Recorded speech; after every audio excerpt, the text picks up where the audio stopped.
Salam sejahtera saya ucapkan kepada Tuan Afrizal. Hari ini saya Kungyuhui dari kelas F2F akan membentangkan tajuk perang saraf. Ini merupakan isi kandungan saya, iaitu terdapat mempunyai pengenalan, pelantikan sejarah tempo, 7 bentuk usaha dalam perang saraf, kesimpulan dan rujukan. Darurat Tanah Melayu telah diisytiharkan oleh Sir Edward Jane pada tahun 1948. Hal ini berbuat demikian kerana komunis telah membunuh 3 orang pengurus ladang Eropah di Sungai Siput Perak, iaitu Arthur Walker merupakan pengurus ladang Eiffel, John Harrison pengurus ladang Pingsun dan pembantunya Lan Christian.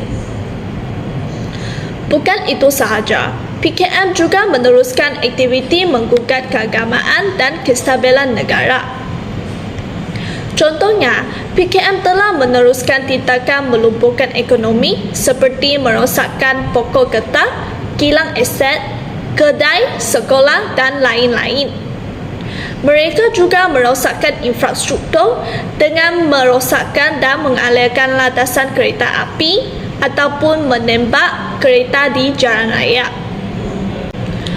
Oleh itu, terdapat pelbagai usaha telah diambil untuk menangani ancaman komunis dan satu daripadanya ialah perang saraf. Sekarang, marilah kita lihat video tentang penentangan komunis.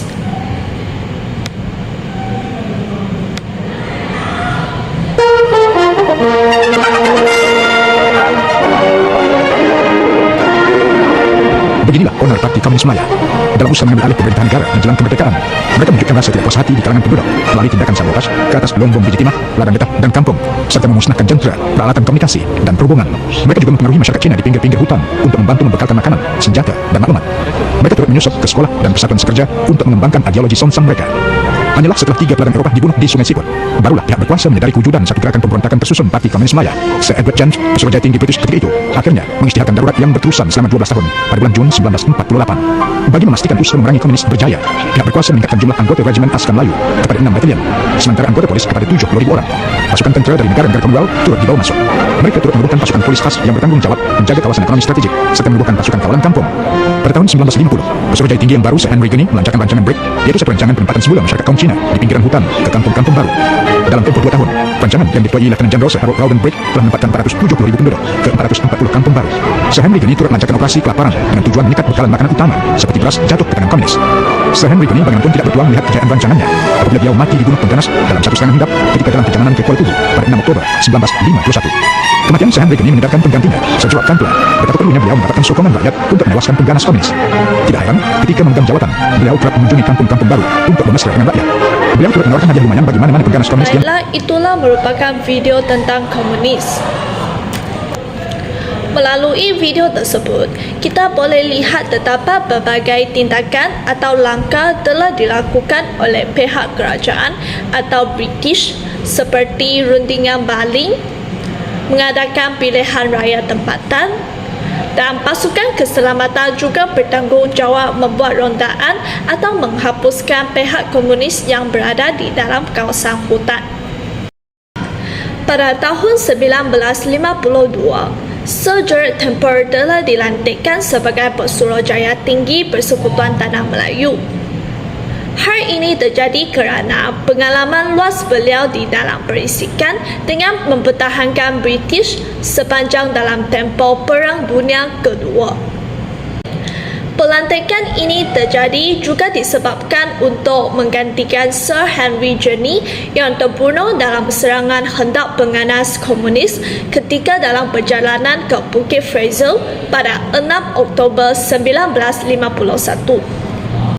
Oleh itu, Sir Gerard Temple telah diberikan tugasan dan berkuasa untuk menangani permasalahan politik, meneruskan dan mempertingkatkan program pembangunan politik, ekonomi dan sosial.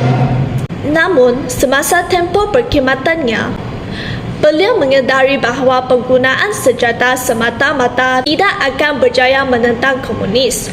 Oleh itu, beliau telah melancarkan kempen memenangi hati dan fikiran rakyat atau boleh dikenali sebagai perang saraf untuk mendapatkan sokongan rakyat. Terdapat mempunyai 7 jenis bentuk usaha yang dilakukan dalam perang saraf. Pertama ialah mengadakan lawatan. Sir Temple telah membuat lawatan sebanyak 120 lawatan ke sekolah, kampung, hospital dan pondok polis. Manakala pengambilan lawatan tersebut telah mengambil masa selama 2 hingga 3 hari. Seterusnya, beliau diiringi oleh isteri dengan melakukan 20 lawatan ke kampung baru, iaitu kampung yang dilengkapi dengan kemudahan tempat tinggal, bekalan elektrik, air pump, sekolah dan kemudahan kesihatan. Kampung tersebut juga dikawal oleh pasukan keselamatan untuk menjamin keselamatan dan kesejahteraan rakyat. Terdapat mempunyai cawangan parang merah, pandu puteri dan pusat komuniti telah ditubuhkan oleh isteri beliau untuk membantu orang yang menghadapi masalah seperti ketidakadaan tempat kediaman akibat dimusnahkan atau dibakar oleh pihak komunis. Usaha kedua yang telah dilakukan dalam perang saraf ialah melonggarkan syarat kewarganegaraan. Syarat kewarganegaraan ini dilonggarkan adalah untuk menarik kaum bukan Melayu menjadi rakyat tanah Melayu. Hal ini adalah penting untuk mewujudkan bangsa yang bersatu padu. Berdasarkan syarat kewarganegaraan secara kuatkuasa undang-undang, taraf kerakyatan yang diberi adalah berdasarkan tempat lahir tanpa mengira bangsa dan keturunan. Dan taraf kewarganegaraan juga hanya untuk rakyat raja, iaitu merupakan orang Melayu dan orang asli yang lahir dan tinggal di negeri Melayu, serta rakyat British bagi mereka yang lahir di Melaka, Pulau Pinang dan mana-mana jajahan British. Bagi mereka yang lahir di luar negeri, ayahnya mesti ialah rakyat raja atau rakyat British, barulah mereka boleh mendapatkan taraf kewarganegaraan.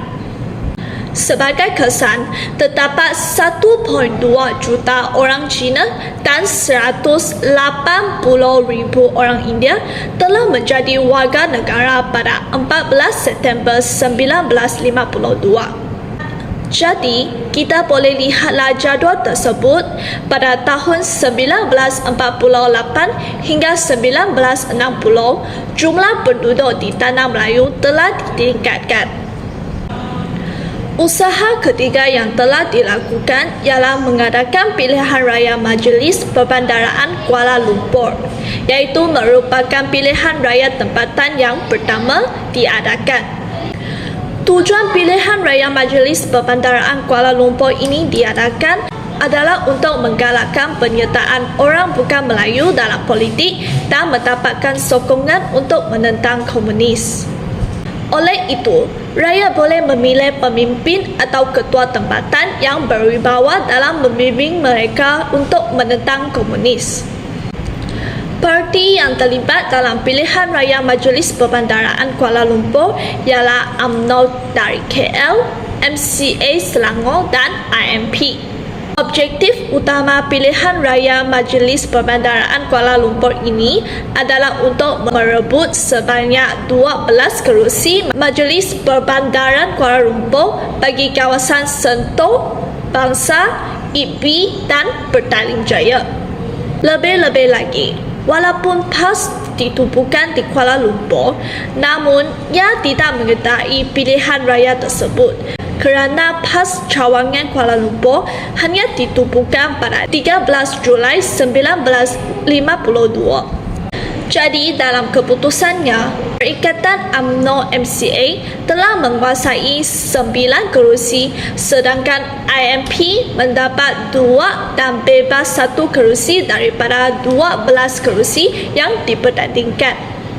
Oleh itu, Kemenangan tersebut telah mengilhami penubuhan Parti Perikatan pada 30 Oktober 1957. Parti Perikatan tersebut telah melibatkan ketiga-tiga parti iaitu UMNO, MCA dan MIC yang terlibat dengan kaum Melayu, Cina dan India untuk berjuang mendapat kemerdekaan dan kebebasan daripada penjajahan British untuk tanah Melayu. Usaha keempat yang telah dilakukan ialah menawarkan hadiah wang tunai. Seseorang akan ditawarkan hadiah wang tunai jika dia menangkap atau memberi maklumat tentang gerakan gerila komunis. Contohnya, bagi sesiapa yang berjaya menangkap Chimpeng, pemimpin PKM sama ada hidup atau mati akan diberi hadiah sebanyak 250,000. Manakala hadiah sebanyak 200,000 akan diberikan kepada sesiapa yang berjaya menangkap orang kanan Chimpeng, iaitu seperti Rashid Madin dan Abdullah Sidi. Di samping itu, usaha kelima yang telah dilaksanakan ialah memenangi kepercayaan orang asli. Orang asli bermaksud orang asal yang bertempat di Semenanjung Malaysia. Dan terdapat sekurang-kurangnya 18 suku dari etnik orang asli di Semenanjung Tanah Melayu. Dan mereka akan dikategorikan kepada 3 kumpulan utama berdasarkan genetik dan asal-usul. Pertama ialah Semang, kedua ialah Senoi dan ketiga ialah Proto-Malay. Bagi etnik Semang, mereka biasanya telah diketemukan dalam lingkungan hingga ke bahagian utara Semenanjung. Contohnya negeri Perak, Pahang, Kelantan dan Kedah di Malaysia. Bagi Senoi pula, mereka biasanya menetap di bahagian tengah Semenanjung. Contohnya di pedalaman negeri Perak, Kelantan dan Pahang.